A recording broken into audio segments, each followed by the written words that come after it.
How would you like a 15% discount to my daily email, the stack of stuff, the show notes, discounts to the conference, all of that? All you need to do is text the word show to 33777. You'll get the annual subscription with a 15% discount to my daily email. You'll get the stack of stuff, the links to the show notes, discounts to the conference, and so much more. All you have to do is text the word show, SHOW, to 33777. Text show to 33777.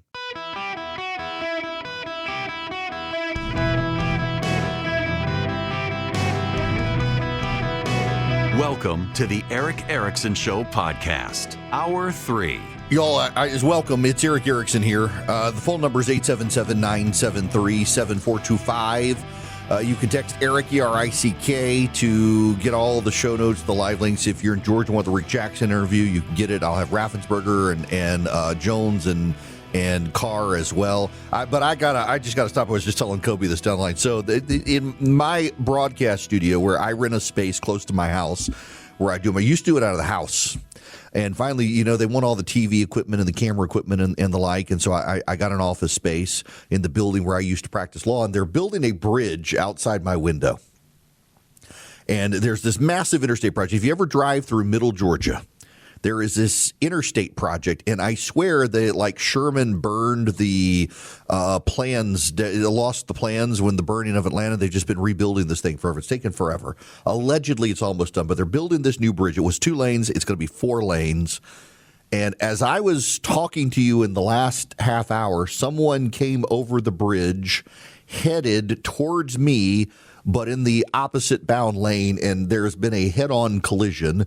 The entire bridge is blocked up now. They haven't actually stopped traffic on the bridge, and so people are backing up on the bridge, unaware of the wreck at the top of the bridge.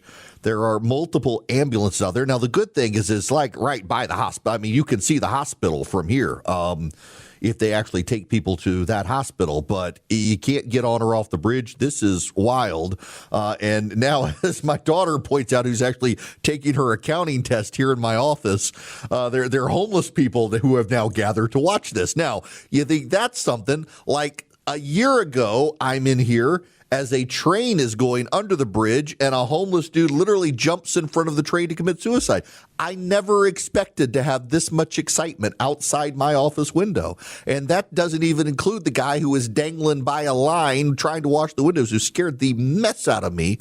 I have never had so much excitement. It's just watching this road construction and the disaster that comes from it. Now, Rob in Stillwater, I'm blaming you for this. Because you brought this up. I said what I said.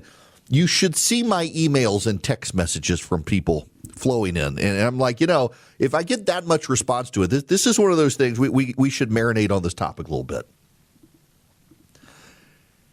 If you will text the word engage to 33777, both of the links I send back, one is to John Deloney, his book on a non-anxious life. I interviewed him a while back. Great interview with John.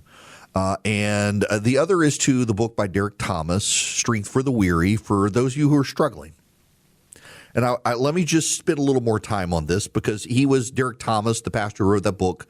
He's my systematic theology professor at Reformed Theological Seminary. He's gotten to be a friend. He used to fly in to teach class. I'd pick him up, drive him up to class and back. By the way, for my team, I'm telling them on radio so they can't talk me out of it. I'm starting back class this year. I will be finishing up my degree. Hopefully, I'm gonna start taking classes again. I've got the time to do it, and I want to take more classes. But so he wrote that book, Strength for the Weary, and he preached at our church a few weeks ago. He was the senior pastor at First Presbyterian Church, Columbia, South Carolina. He's retired. And I keep telling my church, we're going through a new pastor search. I'm like, he could be the interim pastor. He'd be fantastic. And they're like, but who could come after that guy? He's so good. Well, he shouldn't be penalized for being good. He preached on Romans 8. He pointed out that if you were to die tomorrow, if you're on the verge of death and you have one chapter in the Bible that someone says, quick, give me a chapter of the Bible to read to you, you want Romans 8 read to you. And it is the best chapter in the Bible. And I think that widely considered, although he said, someone came up to him and said, really, you think that Romans 8 is the best chapter? It's the most inspired book? And he's like, no.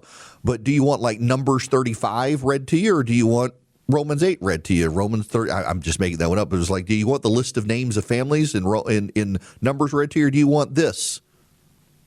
For I consider that the sufferings of this present time are not worth comparing with the glory that is to be revealed to us. For the creation waits with eager longing for the revealing of the sons of God. For the creation was subjected to futility, not willingly, but because of him who subjected it, in hope that creation itself will be set free from its bondage to corruption and obtain the freedom of the glory of the children of God. For we know that the whole creation has been groaning together in the pains of childbirth until now. And not only the creation, but we ourselves, who have the first fruits of the Spirit, grown inwardly as we await for the adoption as sons, the redemption of our bodies. And then he goes on to write, Paul does, likewise, the Spirit helps us in our weakness. For we do not know what to pray for as we ought, but the Spirit himself intercedes for us with groanings too deep for words. And he who searches hearts knows what is the mind of the Spirit, because the Spirit intercedes for the saints according to the will of God. And we know that for those who love God, all things work together for good. We know that for those who love God, all things work together for good.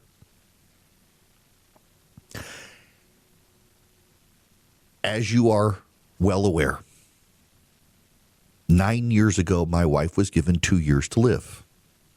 My wife has an incurable form of genetic cancer. It is stage 4. It is in her lungs. She's not doing great right now.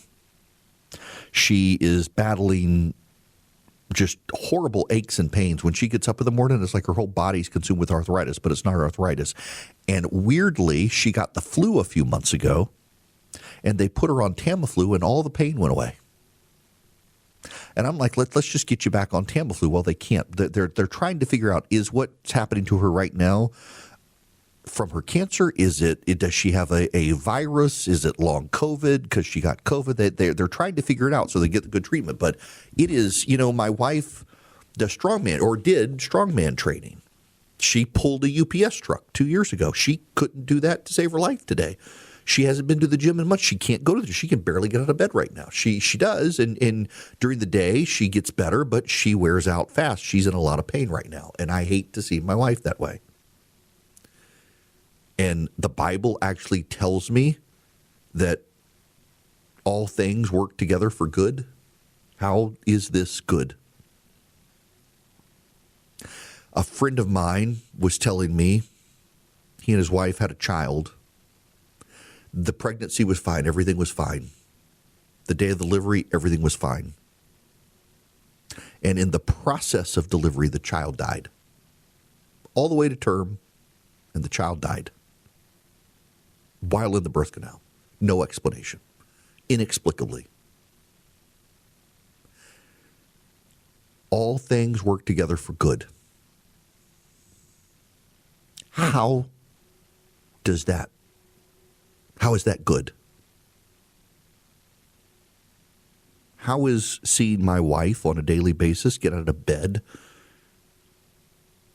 acting, she's 50 and in just full body pain, how is that good? How does that work for good? How does nurturing a child in your womb until the 9th month and going in for a regular delivery, the water has broken and the child is passing through the birth canal and was alive in the womb and comes out dead,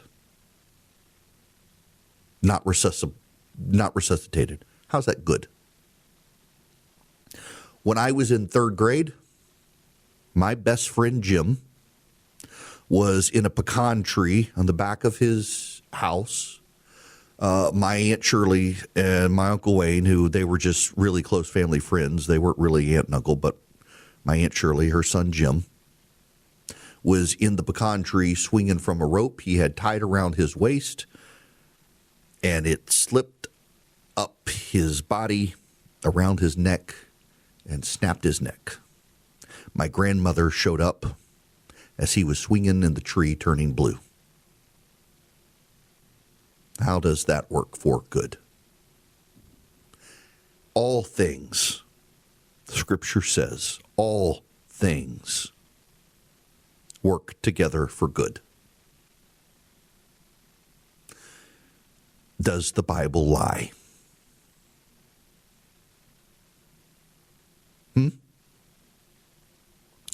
Does the Bible lie?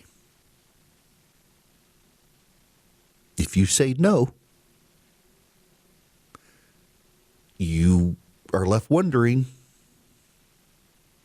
how does this work for good? How does the accidental hanging of my best friend work for good? How does my wife's horrible body aches and pain and cancer that is not curable work for good? How does my friend's child born dead work for good? I wish I had an answer, but I don't. In fact, my pastor friend says if you have someone who conjures an answer, you might want to avoid that person. Because you can't look on tragedy at the time of tragedy, and you can't look on suffering at the time of suffering and say, this is good. What you can do is say, I believe the Bible is true and God is good, and he says that some good will come from this, and I don't know what it is, but I trust God. And that's what that's about, trusting God. Because you don't know at the time, you're not going to know, and you may never know. You may never know. You may go to your grave still mad, wondering, what good was this for? You may never know. All things work for the good of those called according to his purpose. How? I don't know. And I honestly, I don't know that I would trust anyone who knew.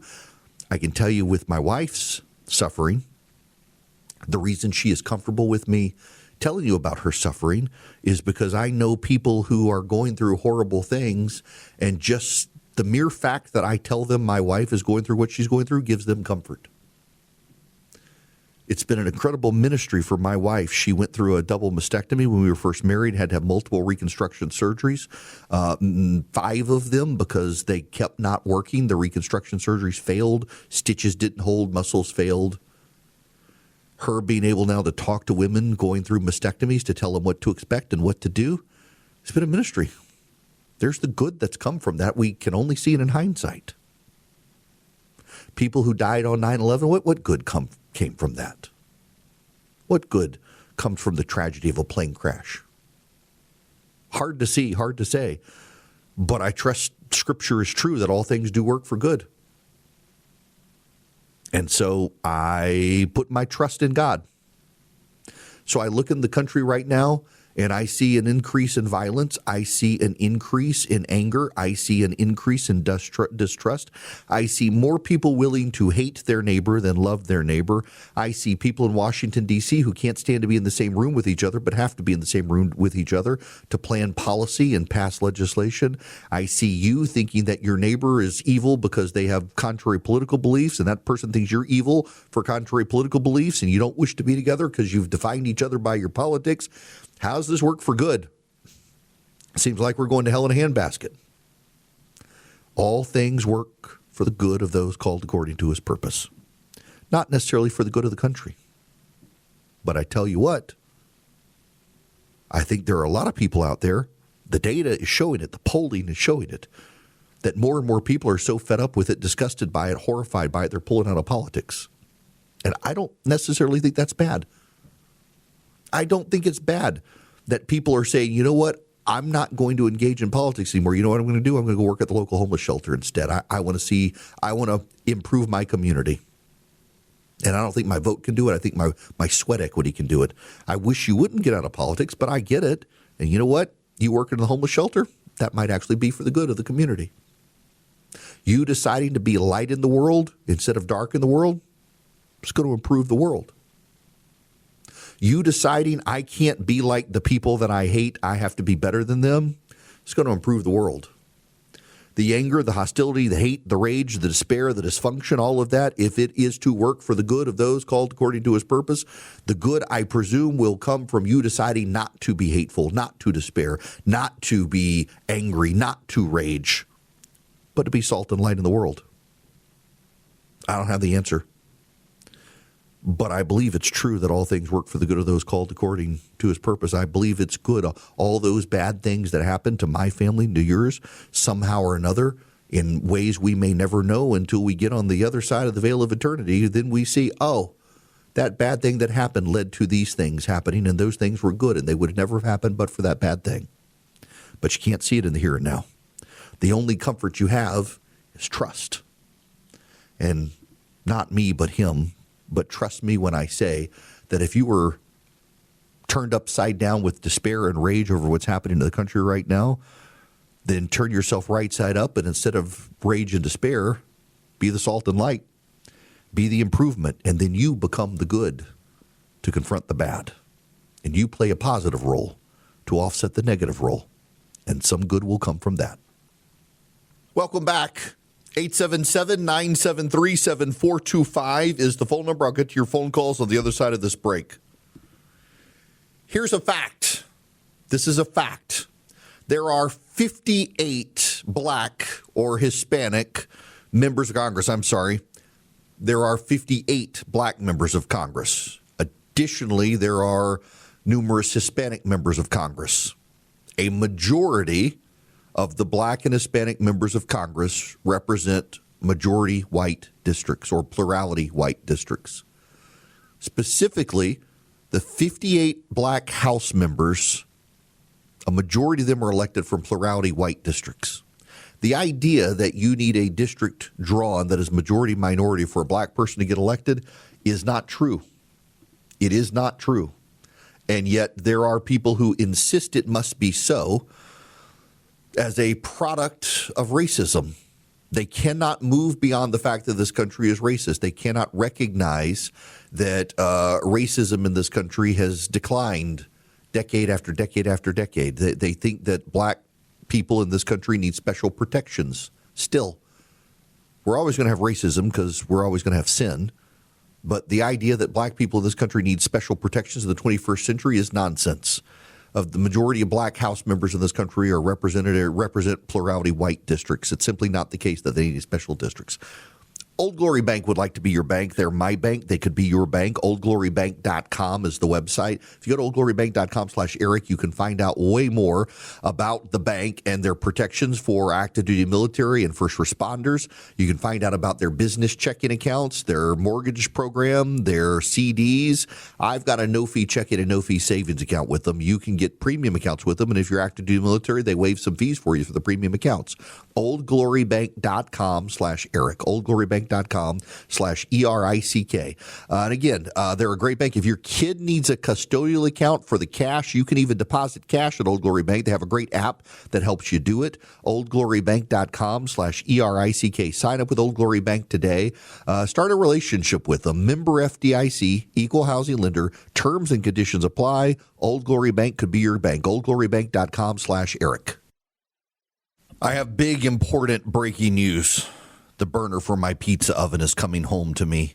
I can stop making wood-fired pizzas. My kids, y'all, so I've got this giant pizza oven in the backyard from Fontana Forni. It's a place in Italy. They got a none of you care about this, I realize, but my kids have decided they love the wood-fired pizzas. But you know how much of a pain in the butt it is to go out like in the afternoon and start the fire, and you got to make sure you have the wood and you keep the fire going for 2 hours and then you're ready to make the pizzas. And I just want to flip on the gas and make the pizzas. And my kids are like, Dad, these pizzas are phenomenal. They have had me making wood-fired pizzas every week for like the last month since the gas burner went out. And I'm like, no, you got to give me a chance to like perfect the gas ones, people.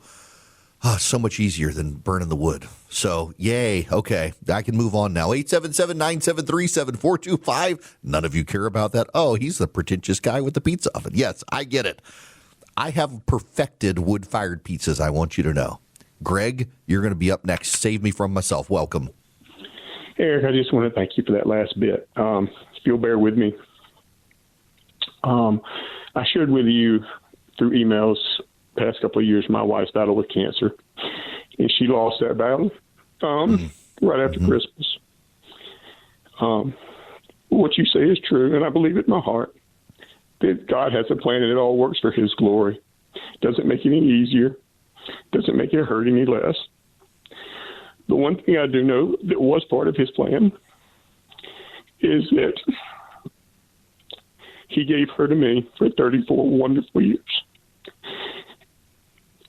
It's hard to find the light, but it's there. Well, first, Greg, I am terribly sorry about your loss, particularly in the holiday season. And yeah, it's hard. And over time, I think as distance goes, the wounds, they heal, but you got the scars left behind. And cancer sucks. Yeah, it does. It does. It really does. And I hate it for you. And, I haven't gotten to that point with my wife. And every time we go for scans, I wonder if this is going to be the day we find out the medicine's no longer working. And I mean, it weighs on you. It does. And then to actually go through what you've gone through, I definitely will keep you still in my prayers. But I appreciate you calling and sharing. And yeah, all you can do, it sounds like this is trust. Yeah, everyone listen, just hug your loved ones. Absolutely. God bless you. Thank you for calling in. And seriously, sometimes all you can do is trust. That's all you can do. You don't understand it. You can't rationalize it. You can get angry and bitter about it. I've seen people get really angry and bitter, turn away from everything they thought they believed because they're mad at God. And I think he allows you to be mad at him. I mean, y'all, if I promise, folks, I did not mean to get off on this tangent today. I hope it does somebody somewhere out there some good. Really did not mean to go there today. It's not even in like the prep for the show. It's all Rob. You people out in Stillwater, it's your fault. But I listen. There are people who get mad at God and run away and reject everything they believed. The loss of a kid is the one that really will do it to you. And I've seen that with friends of mine. And it's a test of faith. Maybe I shouldn't say this. I worry about myself.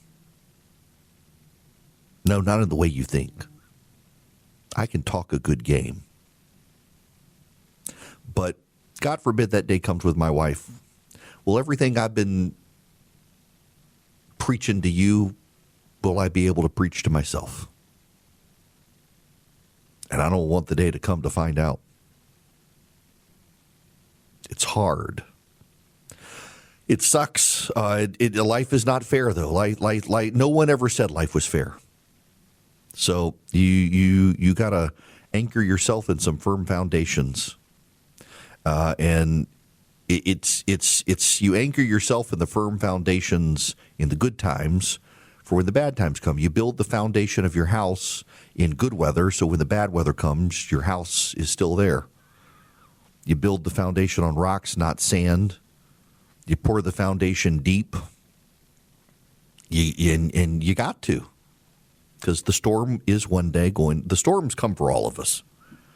No one gets out of this without the storms. Look at Ben Sass. If y'all haven't seen it, by the way, so on social media, you can go on YouTube and to the 60 Minutes page on YouTube. They have put up the full 40-minute interview with Ben Sass.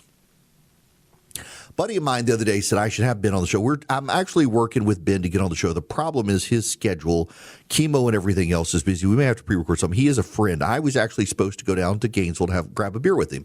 We had been texting back and forth for months, and I was never able to get back down there, and was supposed to get down there, and he got the cancer diagnosis, and everything kind of hit pause. So what he's a friend. He is an actual friend. I got his cell phone right here. I wanted to get him on the Good Friday show, but he was already so committed. He got into, like, he's decided to die And he didn't decide to die. God decided for him he was going to die, but he decided that to make the best of his time, he was going to become a podcast bro. He's going to podcast his way right into glory. But he's spending his time saying, I am a dead man walking, and here's what I want people to know. And it should be profoundly encouraging. He built his house with a deep foundation in the good times for when the bad times have come. And not only are the bad times here for him now, but he's not getting out of them. Like Ben Sass's next good day is going to be the day he sees God face to face.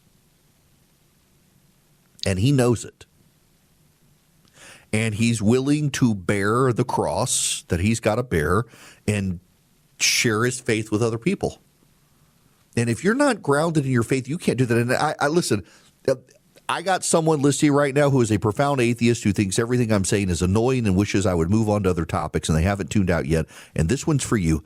Go to YouTube, find the 60 Minutes interview with Ben Sass, and you watch all 40 minutes of it.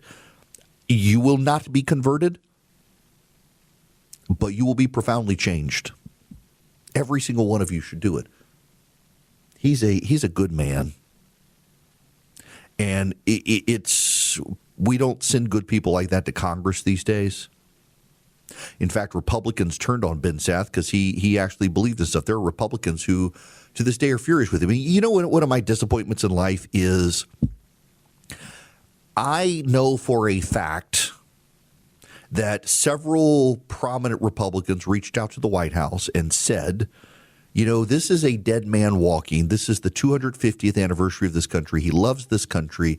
You should find a way to incorporate Ben Sass into honoring the 250th anniversary of the country. And the people at the White House said, no, he doesn't like the president.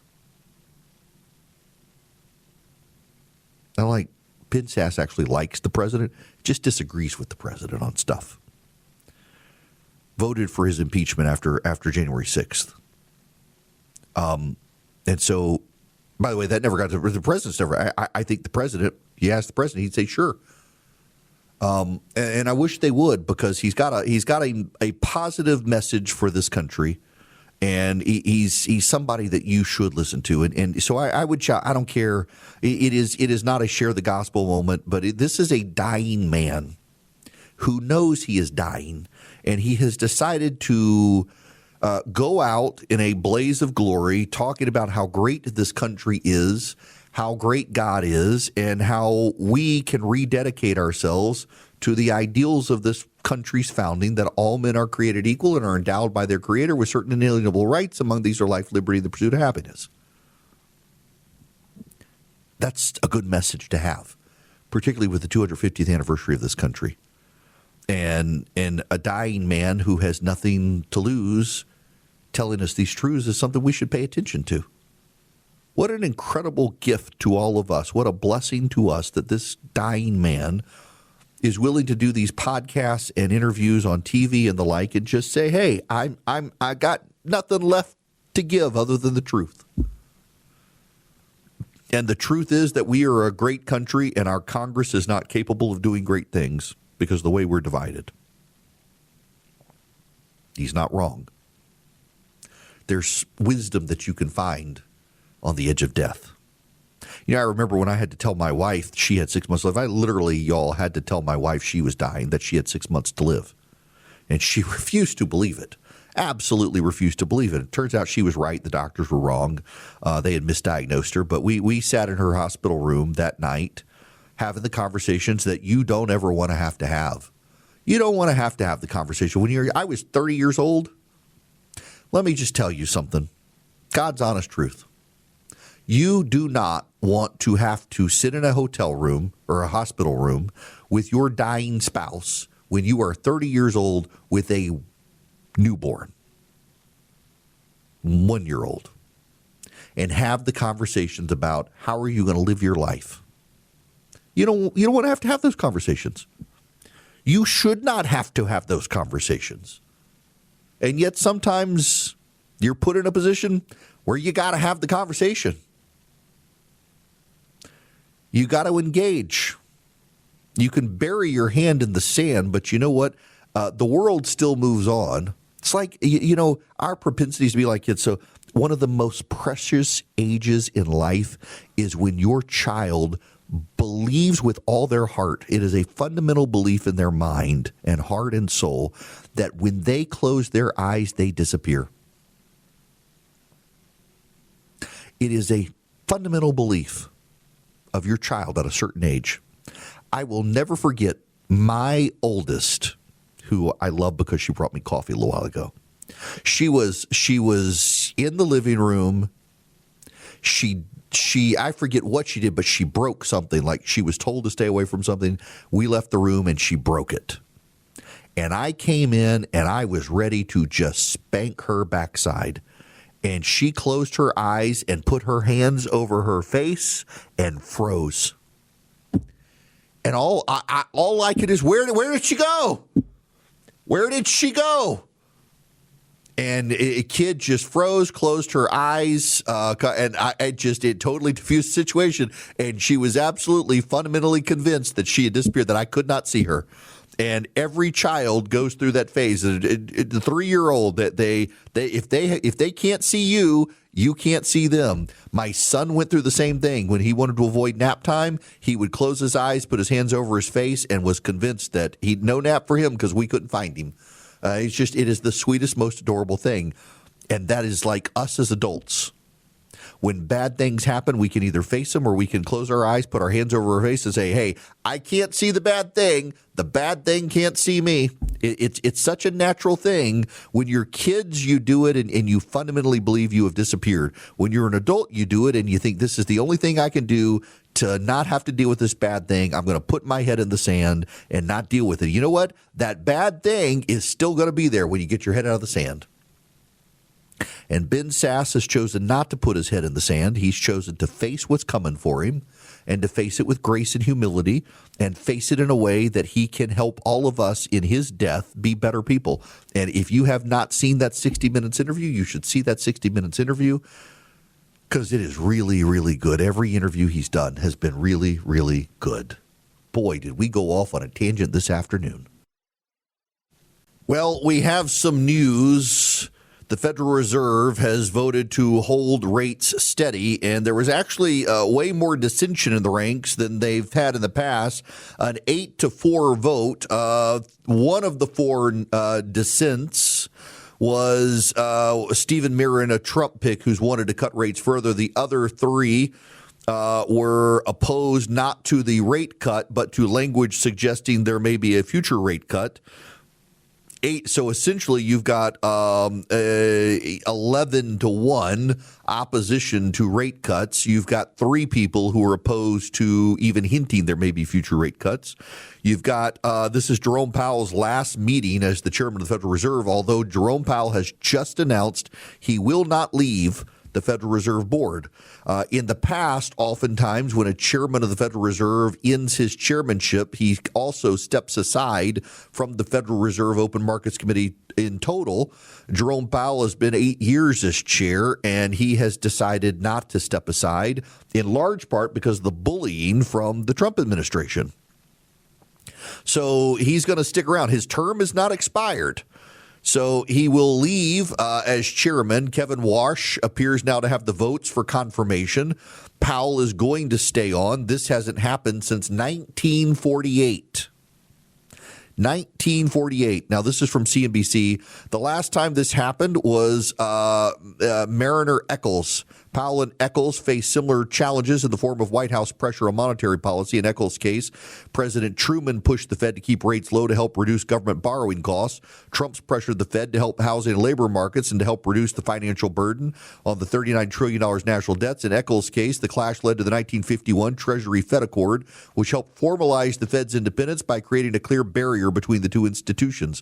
Kevin Walsh has spoken of reopening the accord and modernizing it for the current era where the central bank's fixed income holdings total $6.7 trillion. The chair-elect has advocated strengthening the relationship with better coordination on debt issuance while furthering Walsh's goal of lessening the Fed's imprint in the bond markets. Powell has spoken strongly about Fed independence.